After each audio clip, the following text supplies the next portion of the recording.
I treat all spinal deformities, but scoliosis happens to be a large part of it.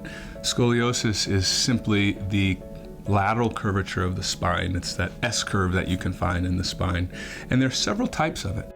Idiopathic scoliosis is the most common. It's found in about 3% of the population, of which 85% are women. It occurs in the adolescent population, and since that is the time when these individuals are growing the fastest, it's the time the deformity becomes most apparent. Traditionally, these patients have no inkling that anything's wrong with their spine at the beginning, because as a baby, their spine looks perfectly normal. However, something changes when they hit puberty, and all of a sudden they start developing a little curve of the spine. And that's not usually the first thing that's noticed. Usually the first thing that's noticed is some shoulder asymmetry. It looks like, well, one shoulder is higher than the other. And these are all secondary characteristics of this type of scoliosis. I do remember when I was getting closer and closer to the date, like my back just started like a monster. It was all out. And then Hunchback of Notre Dame type of. Yeah, like you could notice it by then. But like in the beginning, no one could notice. My back started aching. There was too many things going on with me that I just stopped sports completely. But cheer was like, we had to get out. Yeah, like everything, like basketball and things like that required running. My back was hurting like crazy. Like everything just started like a snowball, worse and worse and worse and worse. These two patients, when they presented to me, again, they're twins. They both had scoliosis, one more severe than the other.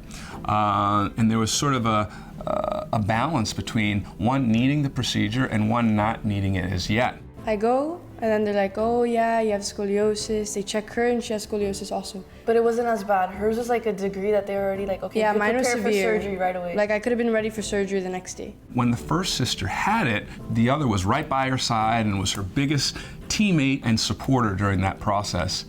And very quickly after she had the surgery and really started returning to everything, not only was it a transforming experience for the patient, but it was also a transforming experience for the parents and the sibling who potentially could have the surgery in the future. When the sibling's deformity progressed, she was ready because she saw it in action. That is something that very few people have the opportunity to be a part of. 3 months I was fine. They said 6 months, but before the date that they gave me, I was already perfectly fine.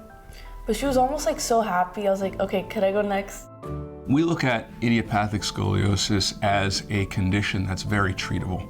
We look at it as something that, if treated appropriately, the patient shouldn't really miss a beat or a step in life. No, super It's thankful. insane. They were right. Like literally no pain. Even waking up in the morning from your bed hurt. Like everything hurt. At the and then beginning, yeah, yes. it was horrible. Like you just get up and you're like, oh. Like You just feel like you're sore and you have bruises everywhere. It was just bad, and then tightening for no reason. You feel shifted, like you're literally crooked.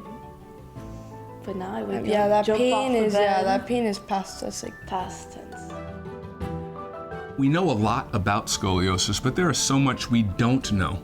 And that's why we take such pride and put such effort into being on that leading edge of research and understanding the deformity even more, because we do believe that it shapes the way we can better care for patients in the future.